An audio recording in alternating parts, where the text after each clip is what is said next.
And welcome to today's edition of Lando's Palace. You were here live with Kahari Mosley, Nathaniel, Nate Broadus, and Luki Skywalker, aka Luke Mon. Salam is also in the house, and Big Phil will be joining us shortly. So today we're going to be talking about Star Wars canon updates. The latest news about the Star Wars universe. There's been a lot of news ever since the Disney investor update, as well as, the current political climate's impact on the Star Wars franchise was kind of a conversation that got started last week, with Big Phil toward the end, talking about casting, issues, some of the rumors that have come out of Lucasfilm and Disney over the last week, around the recasting, of Mark Hamill, as Luke Skywalker.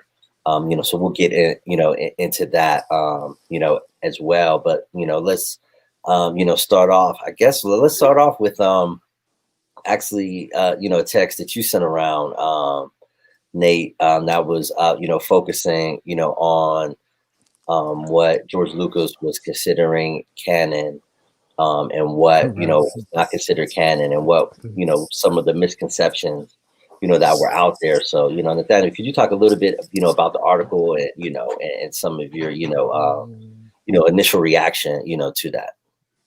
Yeah, man. So I was in just scrolling through a Star Wars group on Facebook, and someone had posted the article.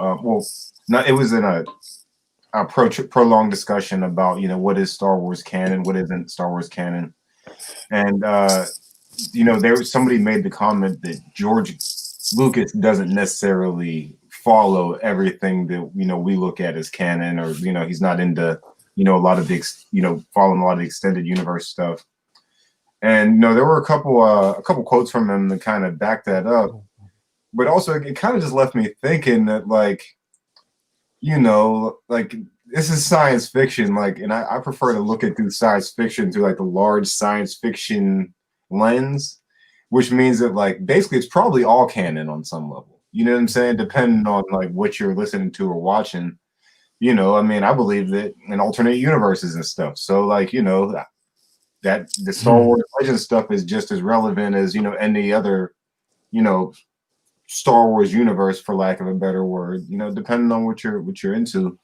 And so that's kind of what I got out of it. I don't have the article right in front of me to pull the quote up right now, man. I'm sorry about that. But yeah, it was just a really interesting thing. I think we were, Luke Mon and Kara, you guys have read some of the novels and stuff like that. Some of that stuff isn't canon anymore, but it's still very well explained in the stuff that is canon. Right. You know what I mean? So it's I get the putting aside, some stuff is and some stuff isn't, and basically just taking what you can from what's out there. Absolutely. And actually, I just found an article. I'm dropping that I'm in the comment section. Thank you. For those watching. Yeah. So yeah, no, I thought it was really interesting. That it seemed like he was, more engaged on some projects, on some of the novels, some of the stuff he was more engaged, in some of the stuff, he wasn't, as engaged. And again, I mean, there was always clearly, areas of projects that seemed, more like canon, some of the novels, definitely you seem more connected. And then, there was comic books and other stories where, the solo twins, and things like that, always were kind of open to interpretation of whether this was canon, or any, storytelling, that goes on,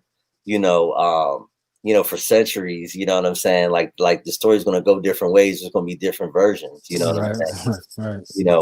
Not to draw direct comparisons, but even there's in various holy books, there's chapters that are in certain interpretations, you look at the Apocrypha, for example, and not to compare the two, but, in various canons, there's in certain places, certain things are considered canon, and certain things are considered canon. It's kind of a interpretation thing. You know, but it did seem it was interesting that he wasn't as engaged in some of the stuff. Where I think the perception was he was much more engaged with a lot of the other projects. But it was also kind of cool that he kind of felt, you know, kind of like, you know, shrug his shoulders where somebody's like, y'all want to do like a Star Wars comic book. I want to do something and go off. All right, cool, go ahead, do it. And he wasn't cracking, bro. really, he didn't feel so much attached to it that he had to, that he could kind of let people go off and do their own thing with it. You know what I mean? I think that's kind of cool, you know, in a way. But so Kahari, two things that I think are interesting that you said. One is connecting it to religion, because you know when we talk about, like we were talking about prior to the call Abrahamic religions, Judeo-Christian religions, you know, they have the canonization of saints, right? Like, isn't that a thing? Like, you know, if you're okay, so like, yeah, so like that language already exists like in that realm, which I think is interesting. The next thing is like, you know, I think that was probably a tactic that George Lucas used to build that universe, was saying like, yo, oh, you guys are creators, you guys have created whole fictions out of this universe that I made. Run with that. You know what I mean? Like, we need more anyways. You know what I'm saying? Help build this. Right. You know what I'm saying? And like you were like, you know, they actually in that same group, that same conversation that produced this article, the Solo twins came up. And I used to like those books when I was a kid, man. Like that was a cool way to see like, yo, like I'm 13. I saw these old movies with these old people, but here's this other thing that I can relate to that's kind of about me. You know what I'm saying? Like that was dope, bro. And like I see that as like a way that, you know, he used you know, that as a tactic to bridge the Star Wars generation gap. Right, you know, throughout the 90s, whenever they weren't thinking about new Star Wars movies, like there was tons of Star Wars content coming out. Right. You know what I'm saying? Like there might have been more Star Wars content coming out in that early 90s period than there has been like outside of the films and stuff like that since. So like, you know, I think it was a great idea, man. Yeah. Right. No, I think Kahari covered it a little bit, you know, because when after Star Wars, the comic books, you know, kind of happened by accident. Like, I mean, Luke saw like Marvel was interested in the comic books. Star Wars comic book came out like within the same year that the movie dropped, you know, because the movie was such a success.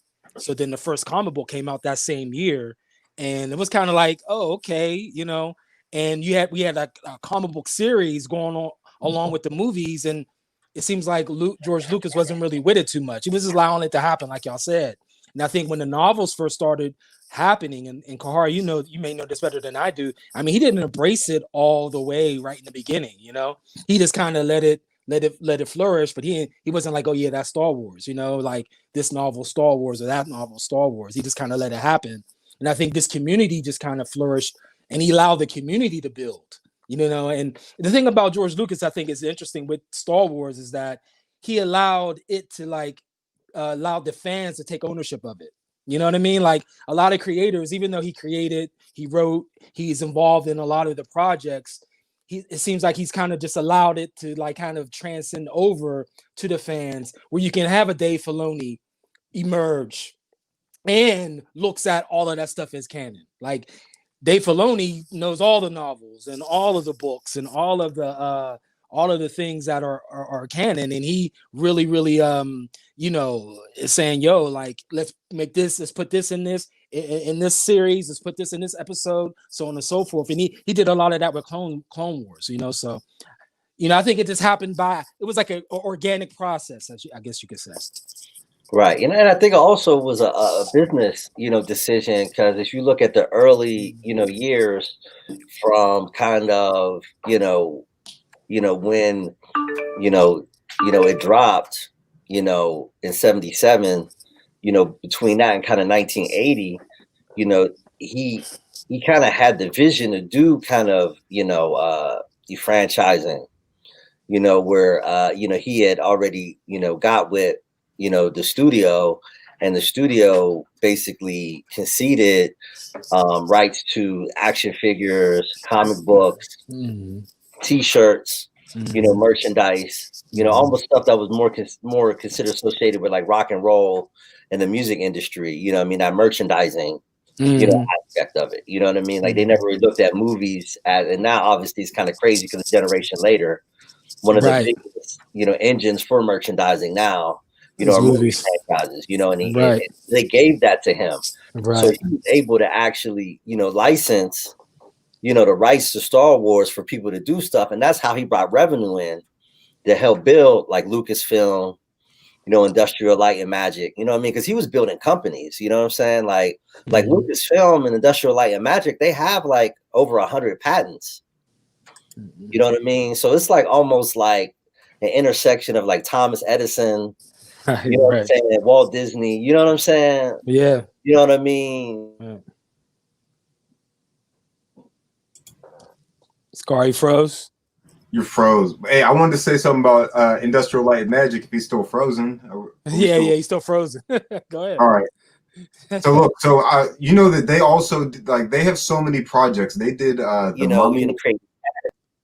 They did Pirates of the Caribbean, man. Right. They did they did Terminator 2. They did Death Becomes Her. They did Forrest Gump. They did Jurassic Park. They did Hook. They did The Abyss. They did Willow. They did Star Trek. Like, yo, when you were talking about that man's building companies, like one of the criticisms that I've heard about George Lucas from fans is that he doesn't necessarily seem as engaged. Like he talks about Star Wars being his baby, but he doesn't necessarily seem like publicly that engaged in it. When you look at like the companies and the things that he's built, you know what I mean? Like ILM is just one, I think is just one example of that. But like, yo, like he was really innovating on a lot of levels, man. And like, I think he was like, George Lucas, I mean, he's rich, his movies his creative properties get billions. So I won't say he doesn't get his flowers, but like, yo, it's really prolific when you think about it. Another guy who I think I wanted to say real quick, and I won't talk too long, who I think we should give his flowers to is Timothy Zahn. Timothy Zahn, you know what I mean? In the 90s, man, like when he had those novels humming, he was really writing like next chapters of Star Wars lore.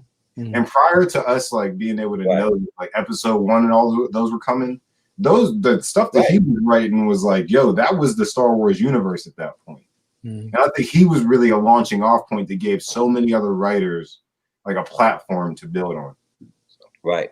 No, I like Dave Filoni. You know what I mean? Yeah, like definitely that's the transition. That's the bridge right there. You know what I mean? Dave Filoni's bringing all that stuff. You know what I mean? He brought it in the Clone Wars. He brought it in the Star Wars Rebels. Now he's bringing it into the Mandalorian. Right. Shout out to Chuck May in the comments, and and he's right. About ILM. Again, they have over 100 patents. You know what I'm saying? It's like Edison's workshop. Over there. And when you look at and that was kind of the blessing and the curse of the prequel trilogy, right? Because what happened was, basically what happened was they were doing all those movies, right? From Return of the Jedi to Phantom Menace, right? That's Indiana Jones, like you said, Jurassic Park, just everything, you know what I'm saying? Everything that was, involved special effects. Right. You already named so many of them. And what happened was every year he started to get the itch more and more, and they talk about this in season 1 of the Disney Gallery, behind the scenes Mandalorian, season 1 there was so many cats who got hired at Lucasfilm 1984 on. All these cats were doing Indiana Jones and all these movies, right? Well, why did they come work for Lucasfilm and then Industrial Light Magic? Because they wanted to do Star Wars. You know what I'm saying? But there's no more Star Wars. Return of the Jedi happened. There was always rumors. Yeah, so this year at the company meeting, somebody would always ask, yo, you're going to do Star Wars again? And that's 89, 90, 91, 92, 93. Like, nah. And then it was like 95, 96. He was like, yo, because they would like Jurassic Park and these other movies were coming online. They were in pre-production in some of these, like, all those movies from 95 to 2000. And he was like, yo, what could I do with Star Wars, with all this technology that we've developed and all these skills that we've developed around special effects. So I think that's probably why they did a little bit of overkill, with the special effects and with the screen thing because it was kind of like, he was getting off. you know, Yeah. like the kid in Marcus Chocolate Factory. You know what I mean? He had like 15 years of technology, whereas like when they were doing Star Wars, they were kind of building the plane as they flew it. But now, you know what I mean? He had 15 years of experience of developing all types of different movies, all types of scenes, you know, and I think, you know, they just went too overboard and lost the story within the incredible, obviously, this like the special effects from the prequel trilogy of the illest, especially the whole cities and the, you know, the miniatures and the practical, you know, art that they, you know what I mean? It's bananas. The fight scenes with the lightsabers, the shit they were able to do was bananas, you know, but it was obviously at the expense of really developing the stories and the chemistry, you know, between the actors. I think part of that is just being in a green screen environment. I think it's harder if you're just in a blank room and we're supposed to act like we're on Naboo. And who knows they even know what Naboo looks like. They're not even gonna know what Naboo looks like until the movie comes out. So I think it's harder to kind of build that chemistry where I think, you know, when you look at the volume and what Favreau did, you know, for the set and the sound stage for the Mandalorian, it actually somehow figured out that problem. But obviously it takes Disney's pocketbooks to build, you know what I mean, a 270-degree dome, you know what I'm saying? No, definitely. And I think that also just, you know, we wouldn't have the Old Republic if it wasn't for fans who started writing. You know what I mean? Right.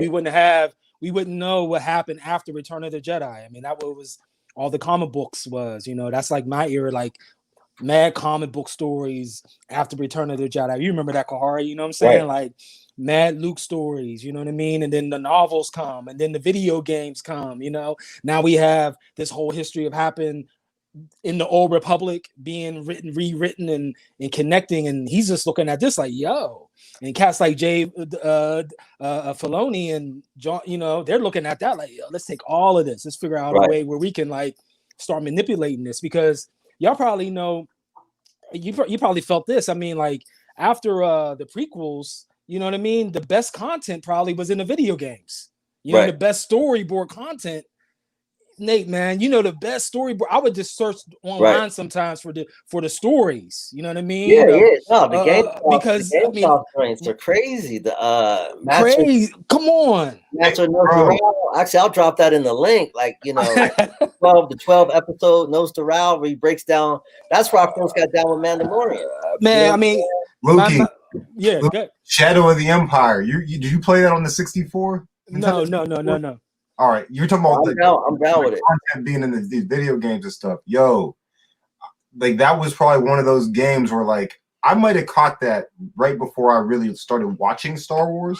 I caught the video game, and I was like, yo, what is this? Like, you know what I'm saying? Like early, like maybe the mid 90s, you could fly around in the ship. You're doing like you're doing Star Wars stuff, but there's not a Skywalker in sight. You know what I'm saying? Like it was just like it was like one of those early things that was expanding the universe to the point where it's like, you know, now they're talking about like, you know, how do we expand outside of the Skywalker saga? And I'm just like, well, they've been doing this since like 1994. Like I played Dark Forces, and like, yo, I'm walking around like it's a first person shooter like Doom, but like, you know what I'm saying? And there's not a lightsaber anywhere. You know what I'm saying? Like let's get into it. And I think that like, yo, bro, yeah, it's just so dope, man. I'm like, man, John Favreau is a video game head, and the Luke Skywalker scene is based upon a video game in the 90s. You probably know what it is, Nate. I'll look it up.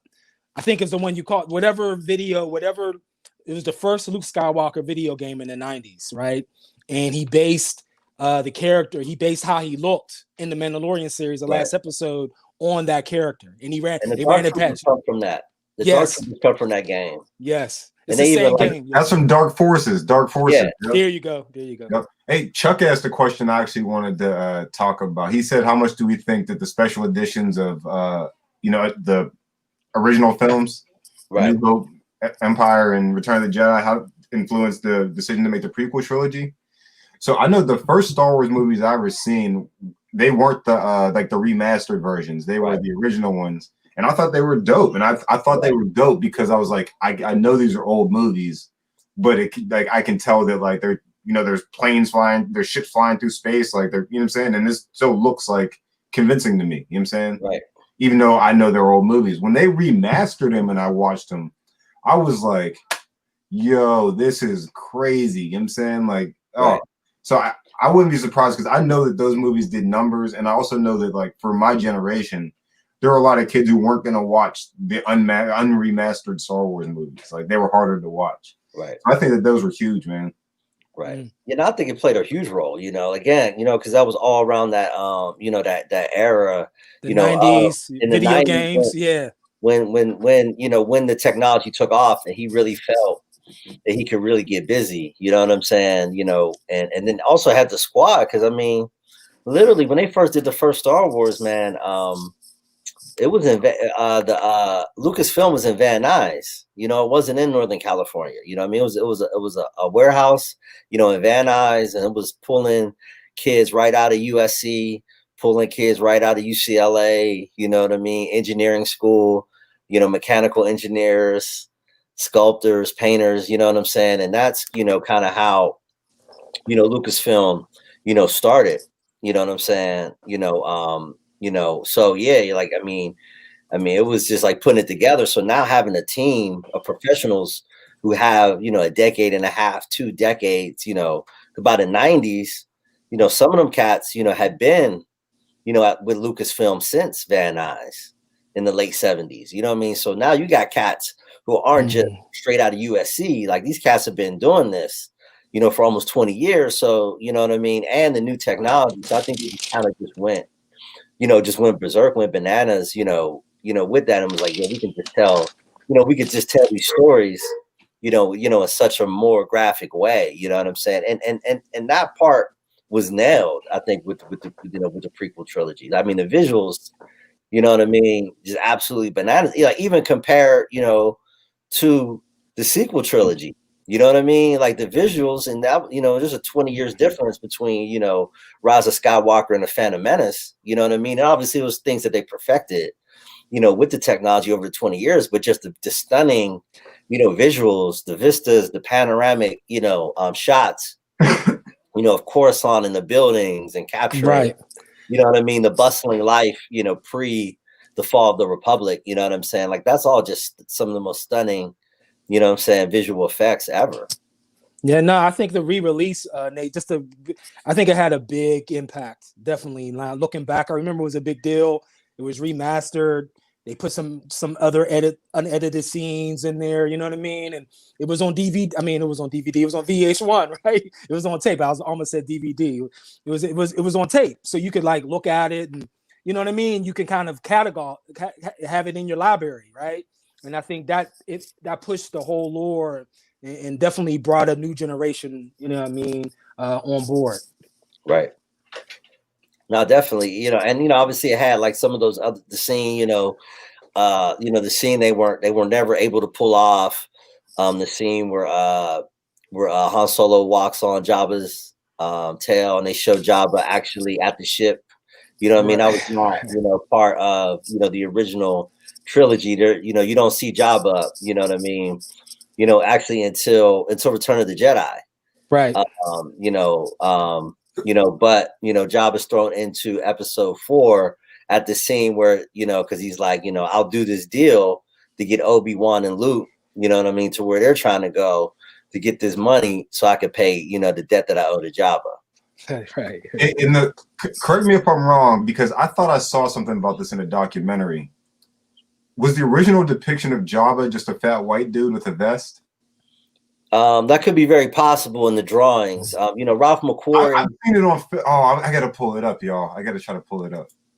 I think it may have even been, you know, sometimes where they shoot, you know, they'll have like a person just there to kind of add some context. You know,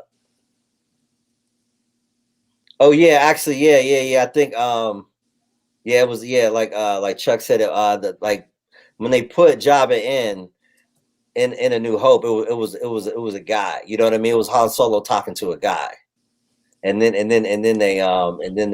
superimpose animated. You know, like, that's all CGI. You know, Jabba. Whereas in Return of the Jedi, you know, that's best practical. You know, it's basically just like someone like a puppet. It's probably like a couple, 2 or 3 people inside. You know, you know what I mean? There's probably 2 or 3 people inside that big thing that you see in Return of the Jedi. Right. Nah, it's dope. Now, it's getting back. Also, I kind of wanted to just go back to what Nate was saying earlier too, as far as some of the, you know, some of the religious influences. You know, I know for sure, like George Lucas definitely has some Sufi influences, some Buddhist influences. He kind of like mismatched a lot of stuff and made it Jedi Sith. You know what I mean? So there's research there, you know, and he was, you know, I read an article a while ago that he was like in London, you know, he was hanging out with like Sufis, you know what I mean? And like going to like Sufi retreats, going to like Sufi like gatherings, you know what I mean? Like Sufism is like as a spiritual property in Islam, you know, and he was also like, you know, had some Buddhist friends and so on and so forth. So I think he mixed match and took a lot of different things to create the whole Force concept and the Jedi concept and the Sith concept. And obviously in the Jedi concept, I mean, that's coming from the Buddhist monk situation where they don't marry, you know, don't have children, you know. Obviously in the other religions, you know, you procreate and stuff like that, but that's a strict Buddhist situation, you know what I mean? And obviously in Catholicism as well, where priests, you know, you don't marry and so on and so forth. So he took some of that aspect and made it dogma in Star Wars lore, you know? Right. Right. And that goes back to the whole Joseph Campbell's piece. And, you know, for those unfamiliar, I dropped a link about Joseph Campbell and the link, you know, to Star Wars. Joseph Campbell was a religion professor at Sarah Lawrence College in New York. And he wrote a book called The Hero of a Thousand Faces. And he basically, as a religion professor, he basically looked at all the major religions and even some of the mid-major religions around the world, and even dating back to antiquity, and basically found kind of the intersecting threads that connect all of them, you know, and part of it is, you know, is a hero's journey, you know, and this idea of this arc of a story. And basically it broke it down to that's basically the oldest story in human history, or at least the longest running story. You know, this a story of a you know, a person who has to face, you know, adversity, you know, and it has to, you know, cross what they call the threshold. And in the Star Wars, the threshold was when Uncle Owen, you know, and you know, and Aunt, her name is escaping me right now, but yeah, when Aunt Beru and Uncle Owen, you know, killed, that was the threshold, you know, and that was the point of no return. Let me ask you a question about that, Kahari.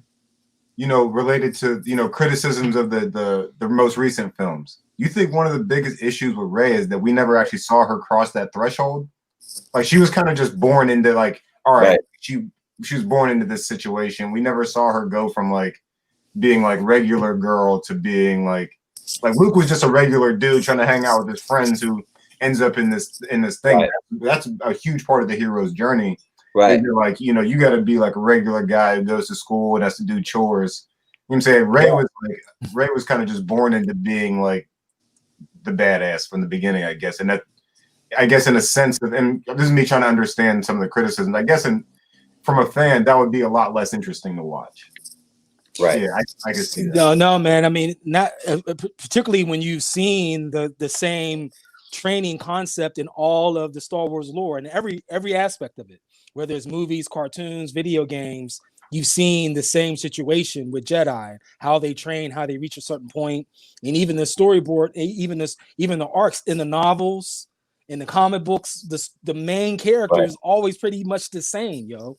Even in the dark, even like Darth Raven, yo, like Kahari, like the Darth Raven character, you know what I mean? Like that you know, there's a lot of contradiction. There's a lot of anti-heroism. There's a lot of anti-heroism in Luke Skywalker. There's a lot of anti-heroism in Han Solo. You know, they're the anti-hero. You know what I mean? Where you know that's part of the hero's journey. You know, yeah, exactly. Right. Part of the hero's journey is, you know, the spiritual concept of, you know, ordinary people doing extraordinary things when put to a test. You know what I mean? So it's like crossing the threshold and having a mentor.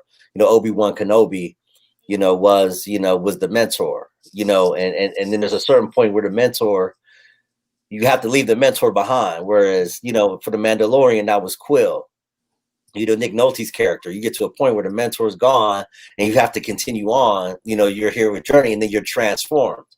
You know what I mean? And like Mandalorian definitely follows this strict, you know, heroic journey. So then at the end, right. So too, he's transformed. Right.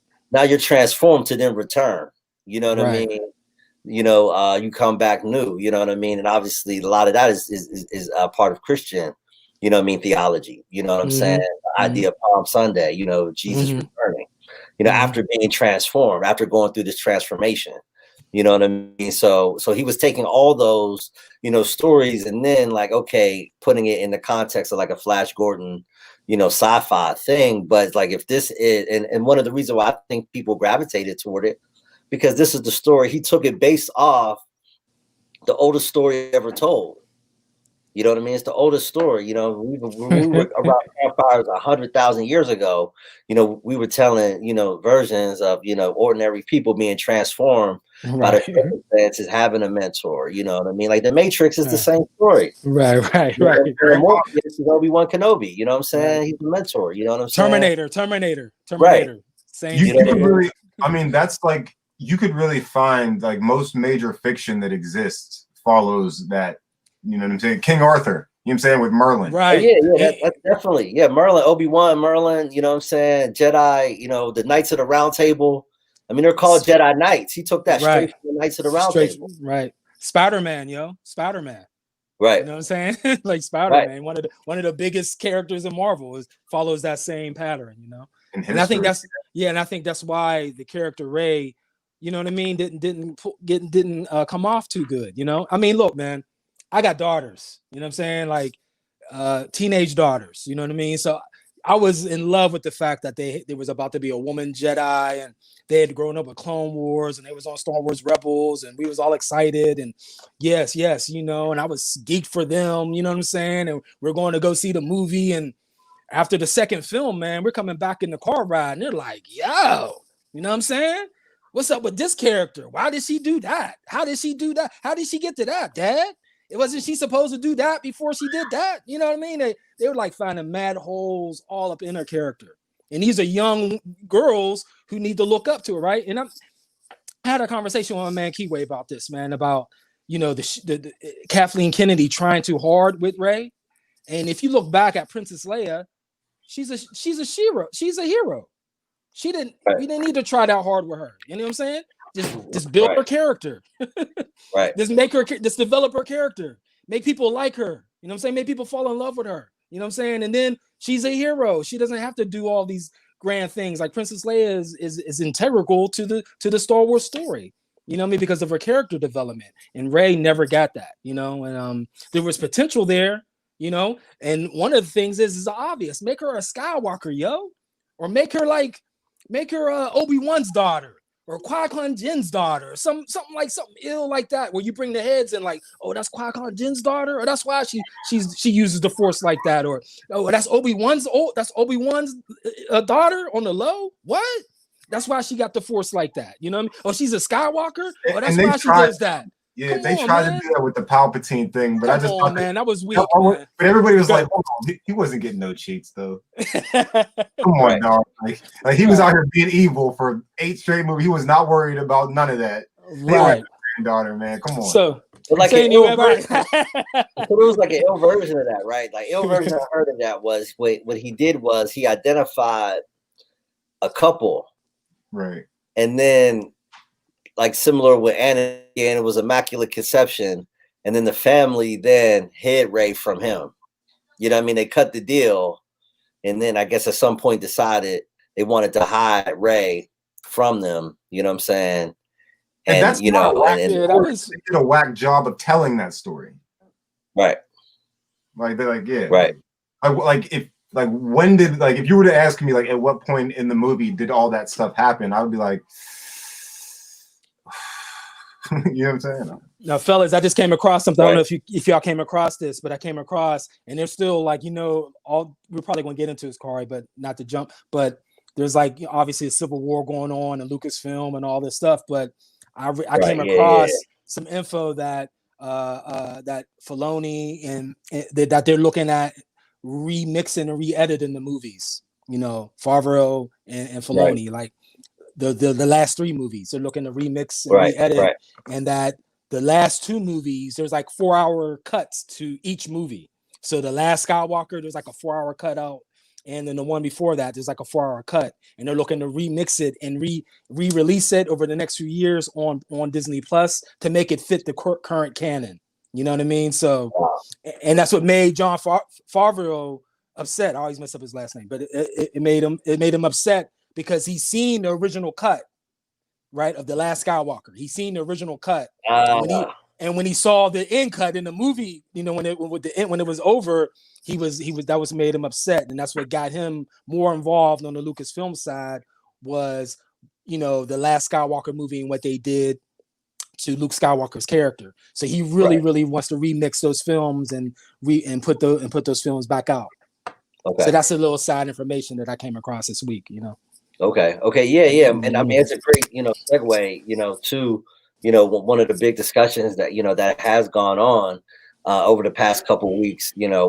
This is supposed, again, we couch everything like it's a rumor, even on the Facebook page, Lando's Palace, like we don't post stuff like it's like, concrete, set in stone stuff. But nonetheless, there is a debate, at least a perceived debate, within folks, in the Lucasfilm ILM family, where some folks were allegedly upset about the return of Luke Skywalker, to the live action, in the last episode, of Mandalorian season 2.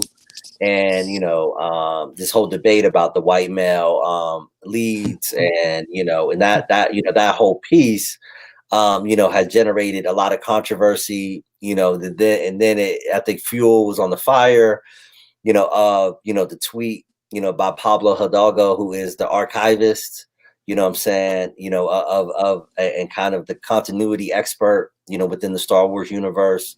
And he responded to a very emotional video by a fan who was excited about the return of Luke Skywalker. Actually was brought to tears, which some people were, a lot of people. and Pablo Hidalgo tweeted, emotions are not for sharing.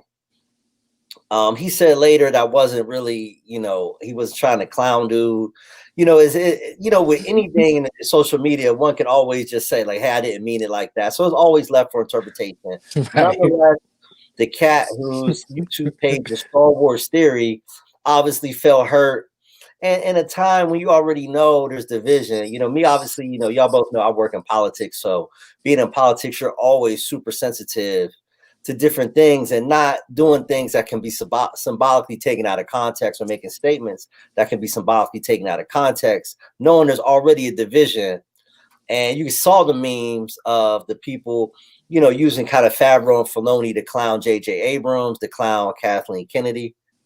So it's such a sensitive moment, even though we're talking about movies and not geopolitics, obviously always keeping that in the context that we're just talking about movies, not like nuclear weapons and things like that. But people still get emotional about it. And, and it really just allowed people to take a position that like, see Kathleen Kennedy in that camp at Lucasfilm are hating on Favreau, they're hating on Filoni, they hate on the fans.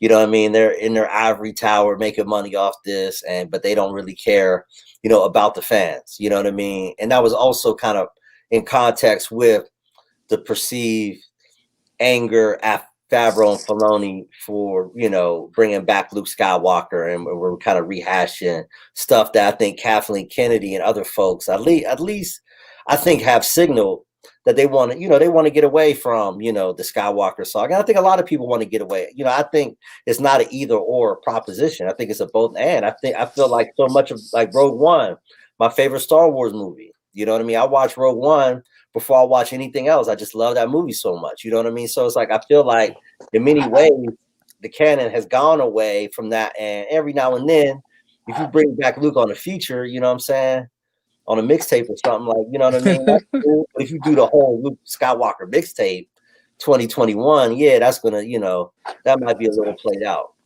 I mean, but Corey, man, come on, man. I mean, like, Darth Vader is one of the most iconic characters ever, like Darth Vader.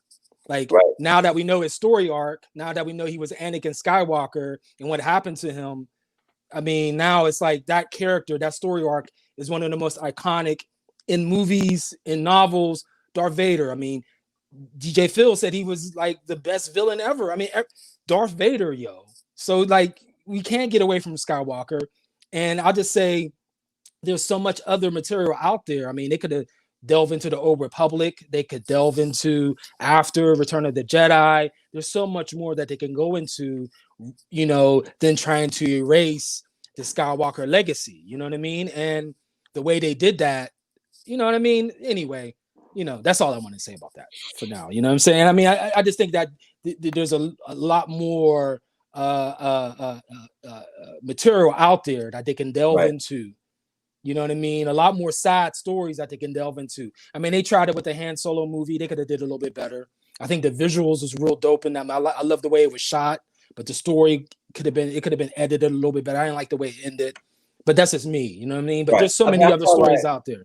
Yeah, I feel like they try to tell too much. I think they may have learned this from the Han Solo movie. It's like you can't do a Star Wars biopic.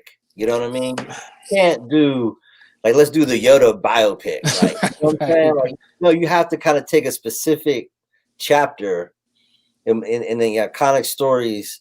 I mean, the iconic character story, and then hone in on that. You know what I'm saying? And I think it's like they try to tell too much. I think if they would have just focused it, you know what I'm saying, you know, more on him meeting Chewbacca, the Kessel Run, you know, the stuff that happened at the end, and just let it kind of be like a heist movie, you know what I'm saying, or a Western, where it's like, if it's a heist movie, like Ocean's 11, it's about one specific heist. It's about one thing. It's not, you know, George Clooney character's biopic, you know what I mean, of everything, you know what I mean? Like, you can do some backtracking, right, some storytelling tricks. But I think when you like, that's why I think make Rogue One. Like, Rogue One was a specific tale. Of course, the Galen Erso story, Jyn Erso and Cassian Andor intersected a couple of characters that they're going to play off of. But ultimately, it was something that you could wrap your head around, like how they got the plans to Death Star. You know what I mean? It wasn't the history of the rebellion, or, you know what I mean? You know what I mean? I think that's what I think is going to work for the Obi-Wan story. You know what I mean? It's just about a specific time and place. It's not the Obi-Wan story. It's just that Obi-Wan's a future character in one chapter of his life, you know, post Return of the Jedi. I mean, it just, whoever has it, because Star Wars, it is political, man. I mean, man, look, this is Star Wars, yo. People are going to be fighting, you know what I mean? Them cats is fighting over this, man. You know, there was people vowing to never watch Star Wars ever again. You know, I got homeboys who was vowing never to watch Star Wars again because we grew up with this. It's like it's like hip hop. It's like hip hop to us, man. You know what I'm saying? Like, we're gonna be arguing until who's the best MC, or who got the best track, or who did this or who did that. You know what I'm saying? That's an ongoing conversation in hip hop. And Star Wars came up with that. So there's a generation of generations who grew up with it. And now you got my kids who's like third, fourth generation growing up, knowing all about Star Wars, all up on the Mandalorian and so on and so forth. So it is serious, you know what I mean, to an extent. And I think that it just goes to art, man. Whoever is working on it needs to love it. And that's why this is successful. You know, and that's why those last 3 movies weren't, is because you had people on there that didn't love the movie, didn't love the franchise, didn't love a video game, didn't love a novel, you know what I'm saying?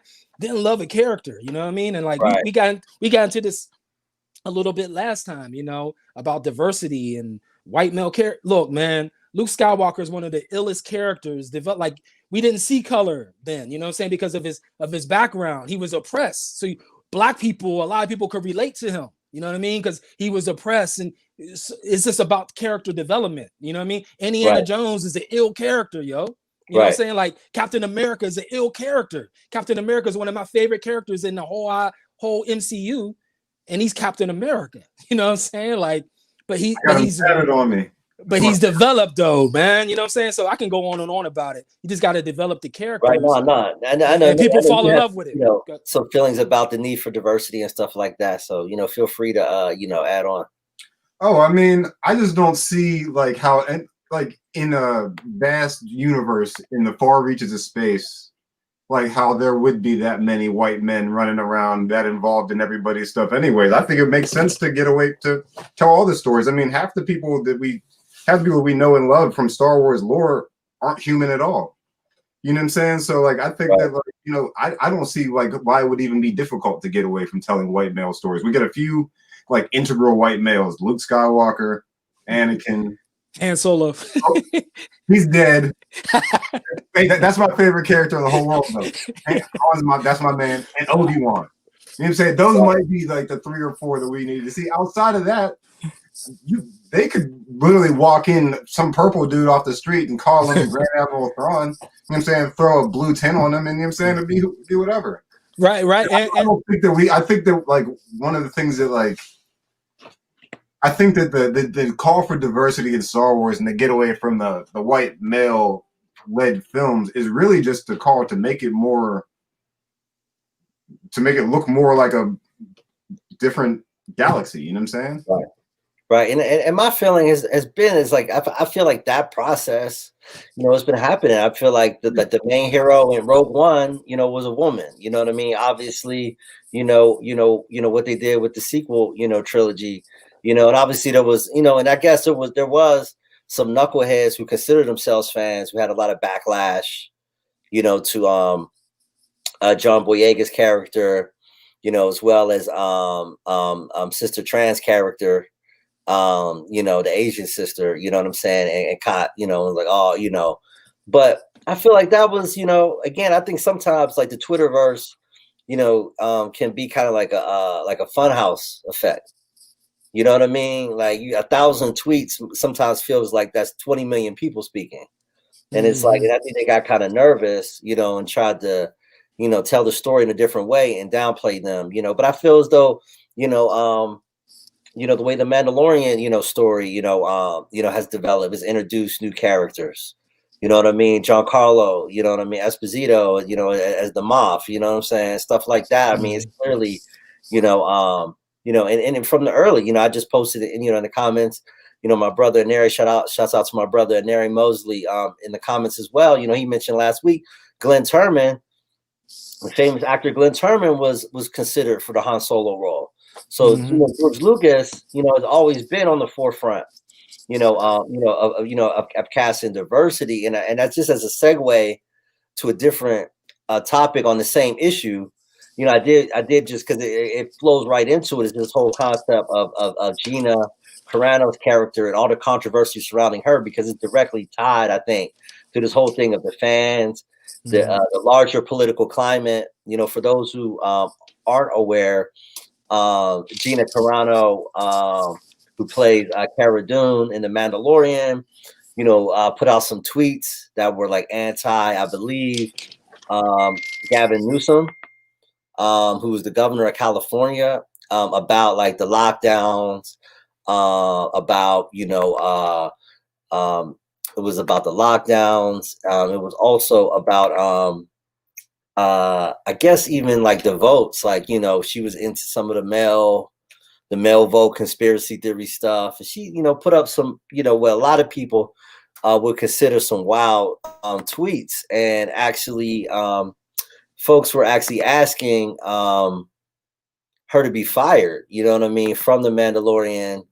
It was a big deal. It was a big thing. I'm going to drop some articles in there in the comment section, but it was kind of wild. And as much as I disagree with the stuff that she was posting, you know, I'm not going to say like she needs to be fired. And what makes it so interesting is when you peep her on the Star Wars gallery, the Disney gallery, Star Wars behind the scenes stuff, you know, she seems like a, you know, former combat athlete who really wants to embrace being an artist, being, you know, the best actor. And, you know, you don't get any of those, like, you know, kind of like 2020 conspiracy, vibes like anti-COVID, anti-lockdown, vote by mail, you know what I mean? It was a conspiracy. Like, yeah, it was kind of wild seeing those, but there was a very loud, chorus of people trying to get her fired. But it was interesting because,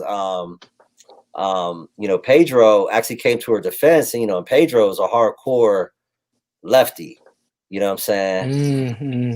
Mm-hmm. Pedro's a hardcore lefty, has a trans sibling, you know what I mean, and has been very outspoken as an ally of the transsexual community, and all that. And he came out, in Gina's defense, clearly as someone who probably does not agree on anything politically with Gina Carano based on, what they've had to say. You know what I'm saying? Right.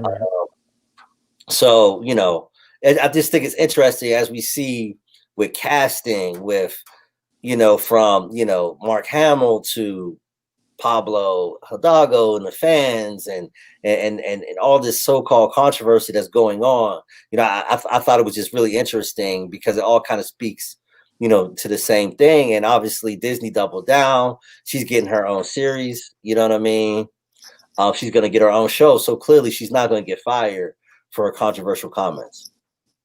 No, man, I think that man, some of my favorite scenes this year was when they was catching wreck, when it was just the women, you know what I'm saying? Like, they come through catching wreck. I mean, the last 3 episodes, man, they caught mad wreck, you know what I'm saying? Like, I was, excited to see them do that, you know what I mean? And how they like focused on that, on their characters, on the strength of their characters, them being warriors, them kind of being the frontline soldiers, them going in and just kind of, you know what I'm saying, and knocking stuff off. And they was the first ones on the ship, you know what I mean, to save Grogu, you know what I'm saying? So like, I think that, again, we go back to this, if you just do good storytelling, things will just come out, and go back to what Kari was saying.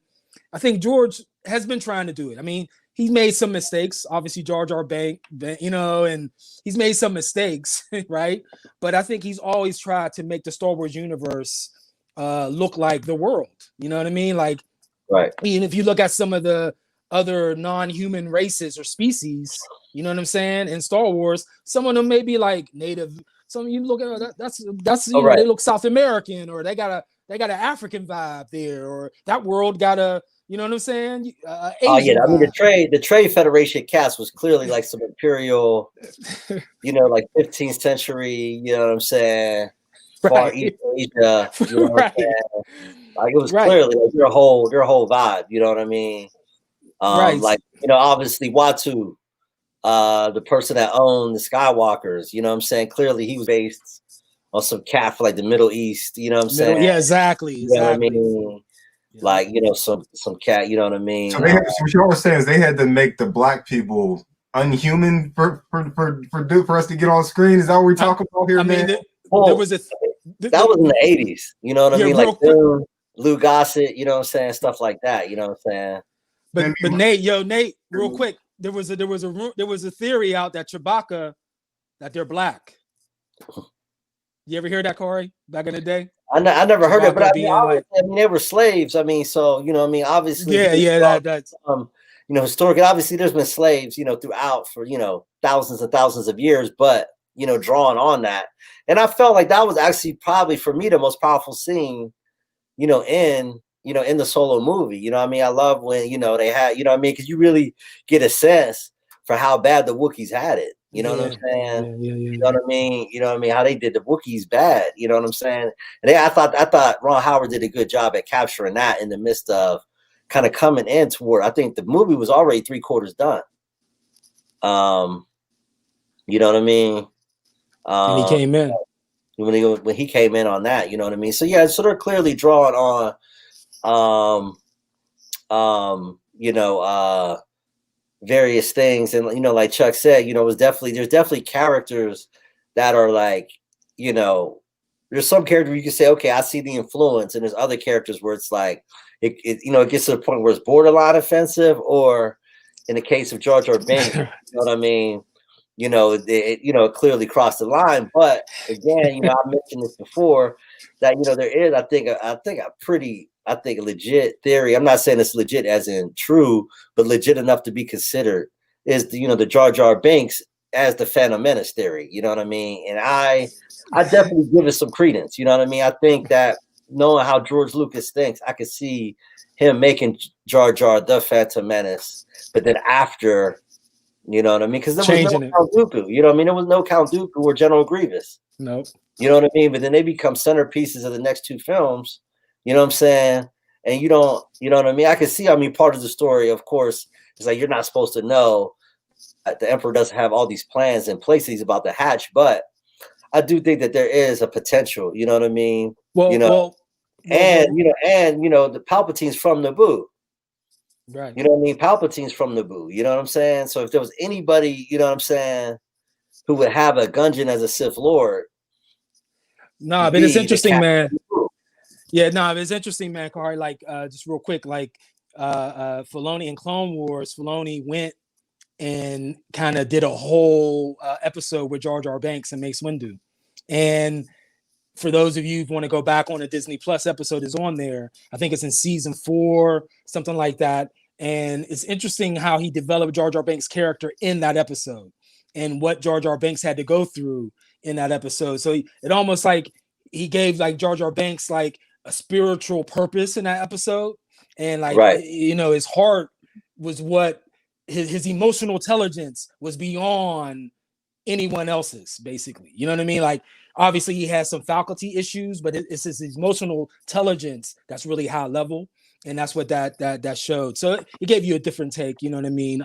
Last thing I'm going to say is on the cartoon side, you know, being really heavily into the Clone Wars and Star Wars Rebels, you know, there's a lot of women. You know what I mean? Not a lot, but there's women who are at the forefront in those episodes. You know what I'm saying? In those series. Obviously, Ahsoka is a character that's been developed very, very strongly. We talked about her before. In Star Wars Rebels, there's characters like Bo-Katan and so on and so forth that they brought over to the Mandalorian series, but have real strong roles, reoccurring roles in those cartoons. So, you know, that's something that my daughters gravitated towards in the cartoon. You know what I mean? Towards them. So I just kind of wanted to bring that up. That again, if you don't force it, if you just kind of let it flow, things come out, you know, and it kind of happens organically, you know. Right. So is Jar Jar Binks the most recent black man in outside of y'all, Carlos? That's what I'm saying. Like, yeah, there's been a bunch of white women on there, and Ahsoka and some animated women. But I don't think. Wait. I think Ahsoka trying to do a good job at it. Like we talked about, like, you know, in the original films, the Empire literally looks like the Nazi Germany. You know what I'm saying? And they were probably designed purposely to look like that. Yeah. So there wasn't no black dudes there. You know what I'm saying? And then, I mean, who do we have? Lando? Yeah, Lando. I don't feel like black men in film was that rare of a thing in 1977. Where we wouldn't have seen some, you know what I'm saying? Like, that was always one of the things that bothered me about Star Wars. It's like, man, like, I'm really into these, but Lando's the only dude who I can like look at and be like, yo, all right, that's what's up. You know what I'm saying? Like, I don't know if you guys had any thoughts. Oh, I also had one more question for you guys, and maybe you guys answer in a 2-part thing. When I was a kid, Star Wars was a big nerdy thing, right? Now I'm wondering, like, what the difference in perspective is for you guys, because you guys were young folks when Star Wars was originally released, and it was like a big deal. You know what I'm saying? Right. Yeah. I think that that, you know, it was a pop culture phenomenon. I would say from what, 77 to like 84, 85. It was just like a pop culture phenomenon. You know what I'm saying? It was, you know, the toys, you know what I'm saying? It was just the hottest thing, you know. Then by 85, 86, that's when it became more, you know, even though it was always the foundation of it was like the Comic Cons of like 78, 79, you know, was instrumental in moving it forward. It did become, you know, more of what some might call like a nerd thing, you know, in the mid to late 80s, you know, as the movies died off and the popular fan interest waned. You know what I mean? People was into it because it was just the hottest thing. You know what I'm saying? and then it waned off, and then that's when the hardcore fans really got into it. You know what I'm saying? Like in the 80s and 90s. You know what I'm saying? You know, and that's when it became, I think, more associated with what you call nerddom, you know, than it was when it first came out. Even though, you know, the cats who are considered nerds that go to the comic book things and all that type of stuff was the foundation of it and into it from the very beginning. And it always has been, you know what I'm saying, a part of it and the foundation of it. There are times, and particularly when the movies come out, when it just kind of just becomes this big kind of pop culture thing that people are into, even like the Mandalorian, you know what I'm saying? Like the amount of people who watch the Mandalorian faithfully, but didn't know the timeline that it fit in within the, you know, within the canon until the last episode of season 2 shocked me. People were calling me, telling me that I was lying about the fact that I knew that Luke was around at the time when, you know, everything happened. I wasn't shocked that Luke was there. You know what I mean? I was like,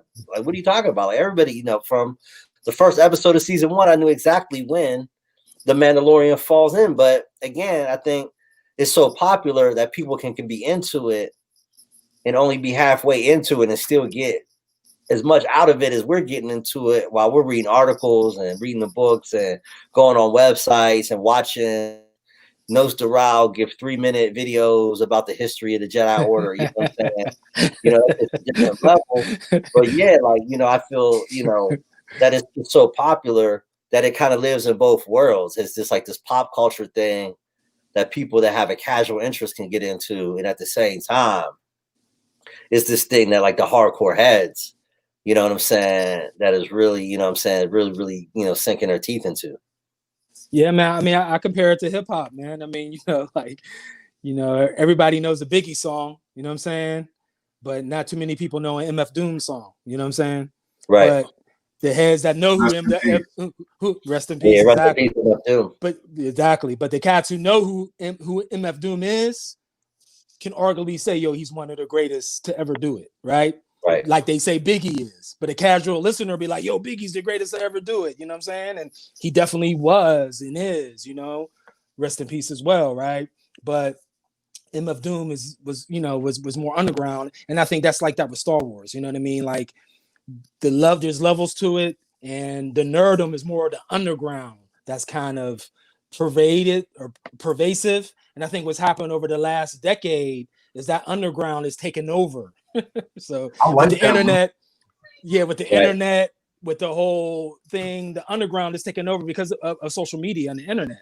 So now you got more. So now cats like Filoni, George Lucas. Well, I know Filoni's looking at all the comments. He read all that stuff. He was taking it back to George, like, look what they're saying. You know what I'm saying? Look at this fan. You know what I mean? So all of that stuff has kind of made them more, you know, that voice much more bigger and larger. Right. So Luke, so in your example, Star Wars would be hip hop. Biggie would be like Darth Vader, and like MF Doom would be like Darth Bane or something like that. Darth Maul. You know what I'm saying? Yeah. Yeah, man. No doubt. No doubt. Darth Maul's one of my favorite characters. One of my favorite Darth characters. By the way, you know what I'm saying? Definitely. Now that's how I see it, man. You know, and I think that's kind of why we're getting the material that we're getting right now. You know, and the Kathleen Kennedy camp or what have you don't really get it. You know, they're looking at it as you know, looking at it in another way or looking at it in another from another lens. You know, they're not really loving it. You could tell Favreau, I messed up his name. Help me out, John Favreau and Dave Filoni. You know, you could tell. I mean, he talks about the video games. He talks about growing up with the comic books and stuff like that. So it's like it's a different feel, man. You know, and I think that's why we're gravitating towards it. But the Mandalorian, I will say this, and what's happening with the Mandalorian, that series, is the same thing that was going on with Star Wars when Star Wars came out. You know, like when Star Wars came out, it was on like Saturday Night Live, yo. Like it was on the news. You know what I'm saying? Like, you know, Empire Strikes Back is premiering. You know, it was like on the 11 o'clock news. You know what I'm saying? Like it bleeded over to like pop culture. Like it kind of pervaded. It was very pervasive in the culture, you know? And then after the movies, and yeah, you got the lore. But it's the same thing with the Mandalorian, like Kari was saying, man. Like the Mandalorian, man, you got people who've never seen a Star Wars anything, and they're really watching the Mandalorian episodes, and they really love them. It's interesting. Right. I did want to just take a second to again, we wanted to give a shout out to MF Doom, and in the comments I put a list of various famous hip hop quotes that reference Star Wars, and Wow. MF Doom passed away on Halloween, but his family just announced his unfortunate passing on New Year's Eve. But here's MF Doom's Star Wars reference. He says, "Look like a black Wookiee when he let his beard grow, weirdo. Brown skin, always kept his hair low." For those who know MF Doom, that is a classic kind of MF Doom couplet, the way he kind of, that classic MF Doom rhyme pattern. But shouts out to MF Doom. Obviously, a very integral force in music and the intersection between kind of comic books, pop culture, always Star making Wars. Star Wars, Rest in peace to that man. always the animation and illustration, anime, all of that, man. He was your rapper's favorite rapper. You know what I'm saying? right? Like Jay-Z loves MF Doom. You know what I'm saying? Like definitely. Right.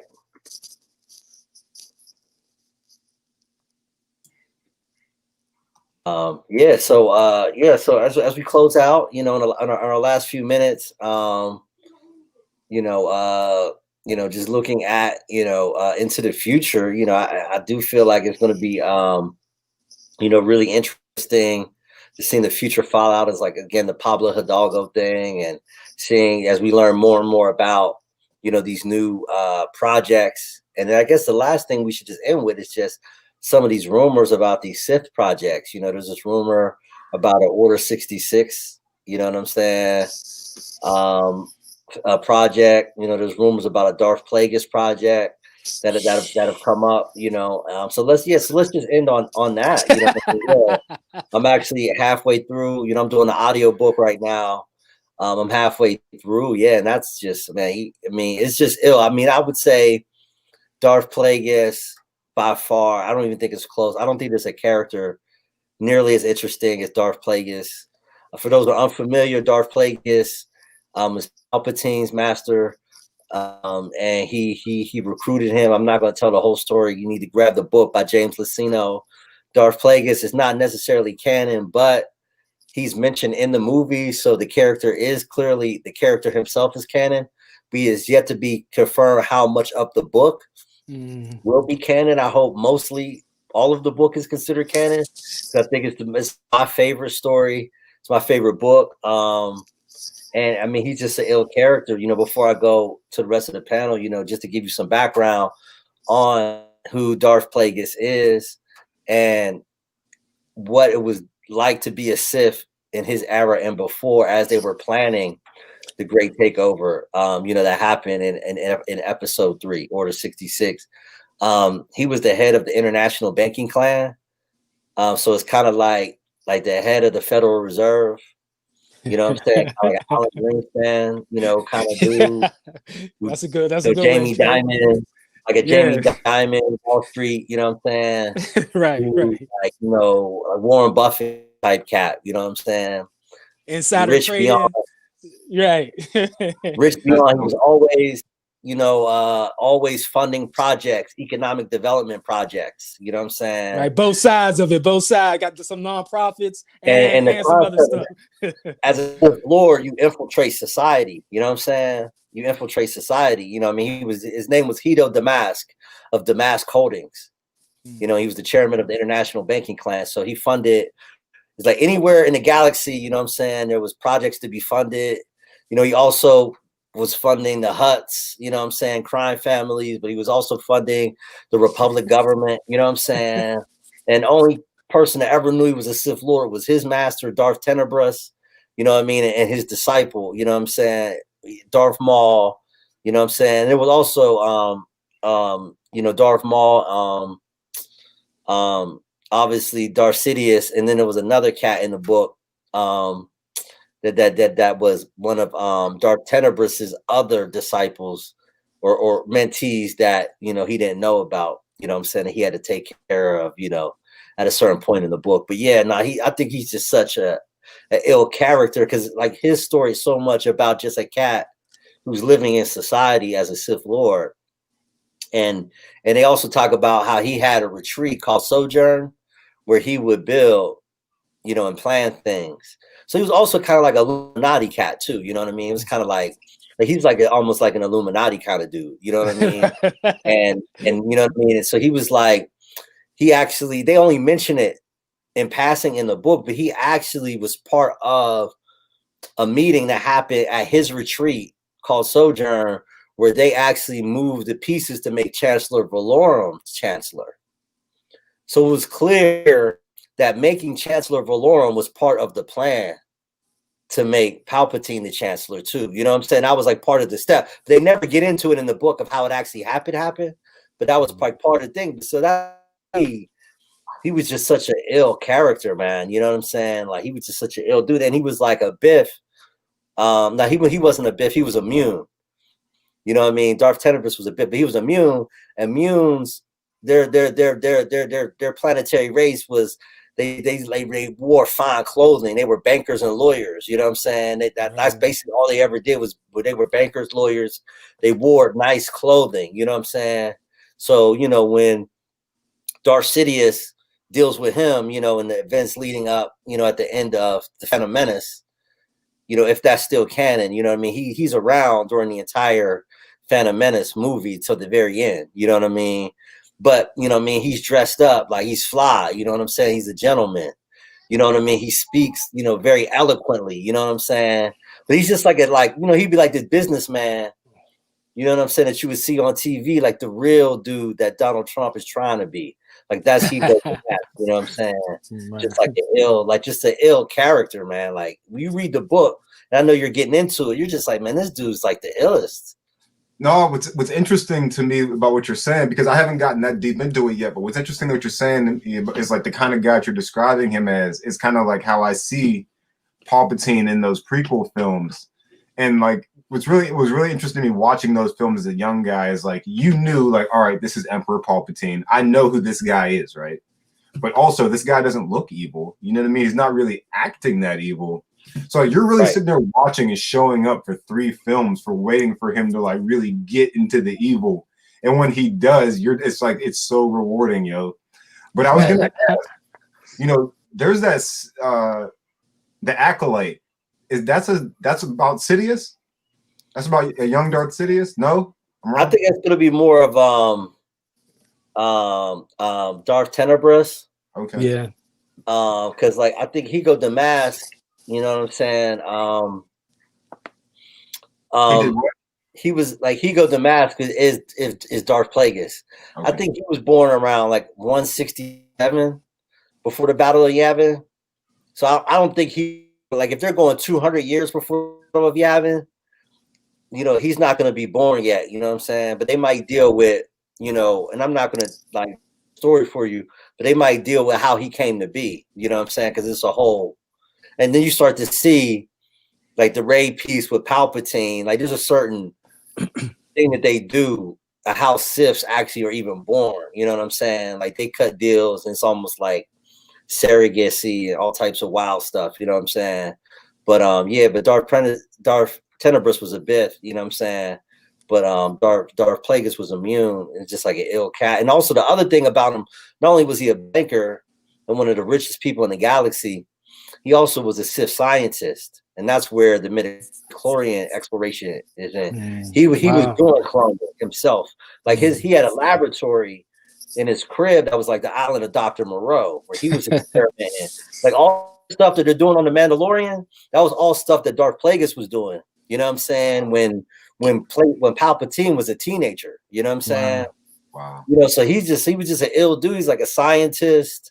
He was like, and no one knew he was a scientist. You know what I mean? He would like an ill, like European cat in like 1700 and shit. He would like go to like exotic places and take animals and life forms and even like you know, even like sentient beings, like full life forms, like that would be considered, you know, human life, like, you know what I mean? Like full, you know, lucid higher level thinking beings, and he was having them in back to tanks and kidnapping people and running tests like Tuskegee experiment. Like, yeah, like he's just like Illuminati, man. Like he's just pinnacle, like the wildest dude ever, man. I can't wait if it's true that they're going to do something on him, because you know what I mean. He's just so like Hannibal Lecter, like, you know what I'm saying. Nah, man. Just to add, Nate, that movie. I mean, not movie. The show you talked about, The Acolyte, right? Yeah, Right now there's like the Civil War is on that. What I saw this week is on that show right now. Like Kathleen Kennedy didn't want to give it up. She was controlling the whole show, but Favreau said he wanted to be involved in it, and she said no. He went over her head to the new exec, and now they put him. Now he's involved. So he wants to be involved, because at first he was just going to have that show be a side show and not be involved or not be connected to all the other shows that are coming out. And he's pushing for that to be connected into. And now George is involved too. And they said that over the last month, George has been more involved than any other time in Lucasfilms in the last decade. So there's a lot going on, you know what I'm saying? With that. I mean, he was there, and Luke was there, and then if y'all got a chance to see, the hour-long special behind the scenes season 2, you know what I'm saying? There's a part where they actually show him holding Grogu. You know what I mean? And somebody off camera says, "Yeah, that's your great great great grandfather, Grogu." You know what I'm saying? Right. That was the first time that George Lucas, met Grogu, basically. You know what I'm saying? And that was actually, and then when they shot the last episode of season 2, that was the first time that Favreau had ever met Katie Sackhoff. Wow. You know what I mean? Wow, I didn't know that. Wow, that's crazy. No, man, I wanted to bring up, man, also, man, there's a rumor. I hope this, man, because one of my favorite characters is Darth Raven, man. I mean, just his whole story arc. He was a Jedi, then he was a Sith, and he went back and forth, and his whole story arc is crazy. It's the Old Republic. It's before the Battle of Yavin. He was born like hundreds of years, like in the Old Republic. But he wore the Mandalorian mask, you know what I'm saying? And he was a Jedi, man. And there's a couple books, couple novels. He shows up a few times in video games. He showed up once in Clone Wars during the Yoda episode where Yoda was searching, it was three-part episode on Yoda and the Force. He showed up in that episode. So there's rumors that Keanu Reeves, there's some fan stuff out there that trying to make Keanu Reeves be Raven. And there's stuff out there floating around, you know what I mean? And there's a push for that. And there's a rumor that they're looking at doing a Darth Raven series, movie, mini series or something on that Sith line too.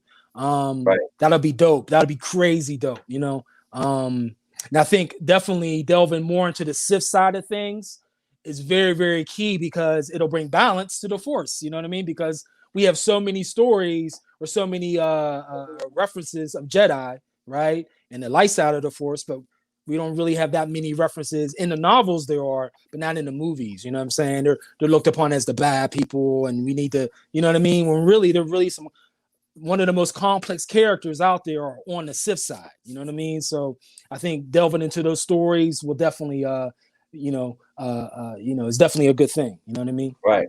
Absolutely. Yeah. So I'm just dropping some stuff in the comments, about, Darth Plagueis, and also the rumors, about an Order 66, film. I had to say this, Kay, about Order 66. On Clone Wars, the last season of Clone Wars, man, it's on Disney Plus, and some of the heads that I've talked to, some of my, give a shout out to Killy Soon, grown folks. Give a shout out to my man Keyway Lubna, and the ATL. We talk about this all the time. Those last 3 episodes of Clone Wars, man, the animated series is some of the best Star Wars content that I've come across. I mean, for real, including The Mandalorian. The Mandalorian is definitely. It's because his live action is is better, but as far as cartoon and animation, and there's the last episode goes through Ahsoka trying to Order 66 happens while she's with Rex on a mission, and the whole episode is her and Rex, her basically getting out of Order 66. It's fascinating, yo. It's a fascinating Carl, you seen it, man? It's fascinating episode. If I for actually those have who not haven't seen seen it, that episode. The Mandalorian has gotten me, into the yeah, anime, series, and I'm yeah, getting to that point. But I do know that Tamora Morrison, yes, who's played Jango Fett, who played Boba yes, Fett, who played all the clones, yes. is also going to be playing Rex. Wow, At some word, point, and as all these stories come together, because word. Star-Lord's still around, Rex is still around, Wow, word, Ron, word. Ezra Bridger, there's a lot of intersection there that, you know what I mean? And also I'm sure they're going to deal with that. I just posted something about the Bad Batch, you know what I'm saying? That animated series that is coming out soon that deals with, the Bad Batch, I guess, being acquisition by the Empire and being put to use, for the services of the Empire in handling Order 66, Man, implementing Order 66. that Bad Batch is gonna be ill, man, because in Clone Wars they introduced Bad Batch, and Anakin asked them, they say, "Yo, who do you answer to?" And they were like, "That's a good question." The Bad Batch dude, the Bad Batch leader was like, "That's a good question. Right. We don't know who we answer to." So they don't even know who their commanding officer is. And I think this series of Bad Batch, when they premiere, is going to get into that. You know what I mean? Right. Like the unknown. Like you're right. They're like a militia squad, basically. You know what I'm saying? Right. They're like special ops, man. You know what I mean? Right. It's gonna be crazy, man. Right, and in many ways, the Bad Batch are like almost the closest thing to like a Jedi or Sith, with their mutations. That Right. they can do things that that the Mandalorian clone, Now that we know more about the whole thing, we now know the clone army was basically army of Mandalorians. You know what I'm saying? Army of Jango Fett's. Boba Fett cats running around catching wreck. You know what I'm saying? So yeah, it's going to be very interesting, to check out, like Bad Batch and these upcoming projects. We're at 12:30. We got a couple minutes left, so I'll give it to you for a few final words, and then we'll close it out. For episode 4 of Lando's Palace.